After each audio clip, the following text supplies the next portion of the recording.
మీ పిల్లల్లో తరచుగా ఉన్నట్టుండి ఒళ్ళంతా ర్యాషెస్ వచ్చేసి స్వెల్లింగ్ వచ్చేసి రెడ్నెస్ వస్తూ ఉందా? ఆ కండిషనే అర్టికేరియా. యూజువల్లీ ఈ అర్టికేరియా సిమ్టమ్ ఎలా ఉంటుంది అంటే ఒళ్ళంతా ర్యాషెస్ వచ్చేసి స్వెల్లింగ్ వచ్చేసి రెడ్నెస్, సివియర్ ఇచ్చింగ్ అనేది ఉంటుంది. ఈ కండిషన్ లో ఆ ర్యాషెస్ అనేవి 24 hours లో ఫేడ్ అయిపోతాయి. అసలు ఈ అర్టికేరియా అనేది ఎందుకు వస్తుంది అంటే 3 years నుంచి 12 years పిల్లల్లో తరచుగా కోల్డ్, కఫ్, ఫీవర్ ఇలాంటి కంప్లైంట్స్ వచ్చినప్పుడు సివియర్ యాంటీబయాటిక్స్ కానీ మెడికేషన్ కానీ యూజ్ చేస్తూ ఉంటారో వాళ్ళ ఇమ్యూనిటీ అనేది సప్రెస్ అయిపోతుంది. అప్పుడు ఈ అర్టికేరియా కంప్లైంట్ అనేది వస్తుంది. అండ్ నెక్స్ట్, ఏ పిల్లలకైతే ఫుడ్ ఎలర్జీస్ ఉంటాయో అంటే పీనట్స్ కానీ, మిల్క్ కానీ, ఎగ్ కానీ ఇలాంటి ఫుడ్ ఐటమ్స్ పడనప్పుడు ఈ అర్టికేరియా కంప్లైంట్ అనేది వస్తుంది. And most of the cases లో చూసుకున్నట్టయితే పిల్లలు ఆడుకోవడానికి బయటకు వెళ్ళినప్పుడు మట్టిలో ఆడుకున్నా, లేకపోతే ఇన్సెక్ట్ బైట్స్, దోమలు, చీమలు ఇలాంటివి కుట్టినప్పుడు, అలాగే సెన్సిటివ్ థింగ్స్ ముట్టుకున్నప్పుడు అంటే ఆకులు, చెట్లు ఇలాంటివి ముట్టుకున్నప్పుడు ఈ అర్టికేరియా అనేది ట్రిగర్ అవుతుంది. సో ఈ అర్టికేరియా వచ్చినప్పుడు సిమ్టమ్స్ ఎలా ఉంటాయి అంటే వాళ్ళకి సివియర్ ఇచ్చింగ్ అనేది ఉంటుంది అండ్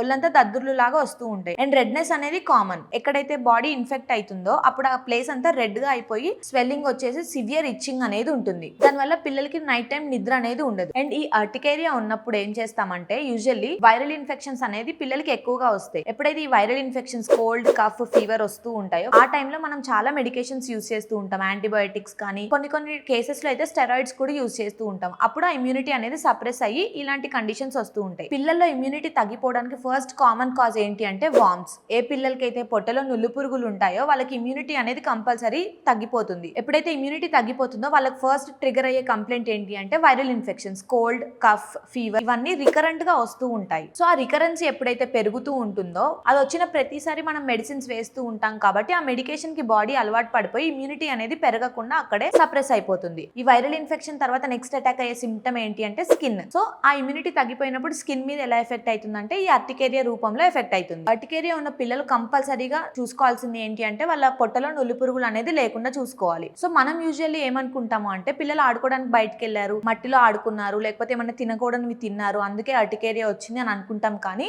వామ్స్ ఉన్నా కూడా అర్టికేరియా వచ్చే ఛాన్సెస్ చాలా ఎక్కువగా ఉంటాయి. ఏ పిల్లలకైతే ఇలాంటి స్కిన్ కంప్లైంట్స్ కానీ వైరల్ ఫీవర్స్, వైరల్ ఇన్ఫెక్షన్స్ ఎక్కువగా రిపీటెడ్ గా అంటే రికరెన్సీలో వస్తున్నట్టయితే, లేకపోతే ఏ పిల్లలకైతే ఇమ్యూనిటీ తక్కువగా ఉండి కాళ్ళ నొప్పులు, ఒళ్ళు నొప్పులు, ఊరికే అలసిపోవడం, అలాగే మాల్ న్యూట్రిషన్, తిన్న ఫుడ్ వంట పట్టనప్పుడు, అలాగే లాస్ ఆఫ్ ఎపిటైట్, ఎవరికైతే ఆకలి తక్కువగా ఉంటుందో, సో ఇలాంటి కంప్లైంట్స్ ఉన్నప్పుడు వాళ్ళకి వామ్ ఇన్ఫెస్టేషన్స్ ఉన్నాయా లేవా అంటే నులు పురుగులు ఉన్నాయా లేవా అనేది చూసుకోవాలి. నులి పురుగుల్ని మన బాడీలోంచి ఎలిమినేట్ చేసేస్తే మోస్ట్లీ ఈ కంప్లైంట్స్ అనేవి రాకుండా ఉంటాయి. అయినా కూడా వస్తున్నాయి అంటే దానికి రూట్ కాజ్ ఏంటో ఐడెంటిఫై చేసుకొని హోమియో మెడిసిన్స్ తీసుకుంటే తగ్గిపోతుంది.